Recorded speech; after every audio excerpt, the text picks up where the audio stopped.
మార్కాపురం జిల్లా రాచర్ల మండలం జేపీ చెరువు గ్రామ సమీపంలోని శ్రీ శ్రీ శ్రీ నెమలిగుండ్ల రంగనాయక స్వామివారి పుణ్యక్షేత్రం అత్యంత పవిత్రమైనదని బీజేపీ నాయకులు తెలిపారు.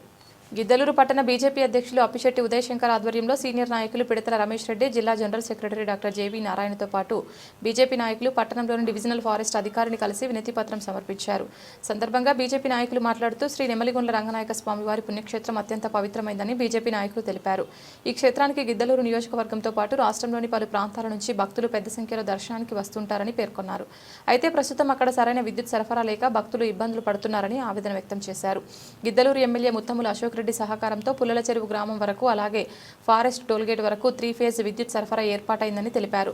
ఫారెస్ట్ టోల్గేట్ నుండి రంగనాయక స్వామి క్షేత్రం వరకు విద్యుత్ సరఫరా కల్పించేందుకు అటవీశాఖ అనుమతులు అవసరమైనవని, అవి మంజూరైతే భక్తులకు విద్యుత్ అంతరాయం లేకుండా సేవలు అందుతాయని అన్నారు.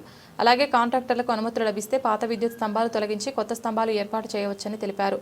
రానున్న ఏప్రిల్ నెలలో జరిగే స్వామివారి బ్రహ్మోత్సవాలకు ఎలాంటి ఇబ్బందులు తలెత్తకుండా అటవీశాఖ తక్షణమే అనుమతులు ఇవ్వాలని కోరారు. ఈ కార్యక్రమంలో బీజేపీ నాయకులు పిడతల రమేష్ రెడ్డి, అప్పిశెట్టి ఉదయశంకర్, జేవీ నారాయణ, దూదేకుల బాదుల్లా, భవనాసి రామాంజనేయులు, రాచర్ల కాసుల కొప్పుల నరసింహులు, మట్టిముల్ల పుల్లయ్య, ముప్పూరి శ్రీనివాసులు, శివపురం రవికుమార్, రామకృష్ణ, వీరచక్రం తదితరులు పాల్గొన్నారు.